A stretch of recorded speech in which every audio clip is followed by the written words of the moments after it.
Joseph Hamisi ni mwenyekiti wa muungano wa wazazi shuleni humo, anayehoji kuwa mkasa huo ulizuka mwendo wa saa 3 usiku na kuteketeza bweni la wavulana lililojengwa kwa mabati, huku wanafunzi hao wakipoteza bidhaa zao. Moto ulitokea kwa domu ya watoto wetu ambayo walikuwa wanalala ndani, na moto huo hatujui ulisababishwa kwa njia gani.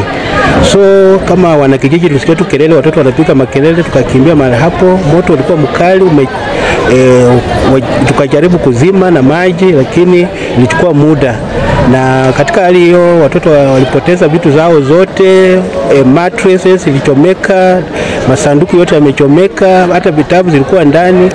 Na unajua watoto hata pocket money, kuna pesa watoto wanaweza kuwa kila kitu, hawana uniform zote. So katika nafasi hiyo, kama mwenyekiti na wazazi wa shule hii, kwa sababu tuna changamoto hata wazazi ya malipo, na tunajua watoto hawa kuendelea kusoma, hii dormitory ndio ilikuwa inatusaidia, because kuanzia 2020 watoto wamekuwa wanafanya vizuri katika matokeo yao, na hivi sasa tuna changamoto, hatujui watoto wapeleka wapi. Hata uniform hakuna, sweta, kila kitu hawana, viatu ndani zilichomeka. Ni mkasa aliosikitikia mno mwakilishi wadi wa Mlima eneo la Tongareni, Jerusa Aleu, alifika shuleni humo kutathmini hali ya mkasa huu, huku mwenyekiti huyo wa muungano wa wazazi akitumia fursa hiyo kumsihi mbunge wa Tongareni Daktari John Jikati pamoja na wahisani wengine ya kuingilia kati na kuwasaidia kujenga bweni jingine.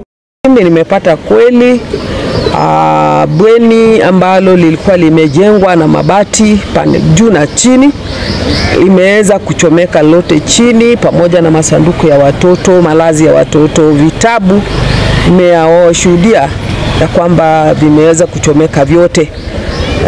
Langu kama kiongozi wa eneo hili, nataka nishukuru wakaaji wa Maliki Mixed kwa juhudi ambayo mliweza kufanya. Hata hivyo, mwakilishi huyo ameitaka serikali ya kaunti ya Bungoma kupitia idara ya kudhibiti majanga kuingilia kati na kusaidia shule hiyo, akisema wazazi wengi eneo hilo wana changamoto za kimapato na huenda hali hiyo ikaathiri mno baadhi ya wanafunzi. County government yetu kupitia kwa ripoti ambayo admin wangu ataandika, kama kuna msaada wowote ambao unaweza kutoka kwa disaster management, waweze kukuja kusaidia watoto ambao wamepoteza malazi yao, wamepoteza masanduku na vitabu, kwa sababu in most cases kwa hii shule wale watoto ambao wako in boarding section ni watoto ambao wanatoka kwa familia ambazo ziko chini sana, na pia darasani wako vizuri na form 4 wetu.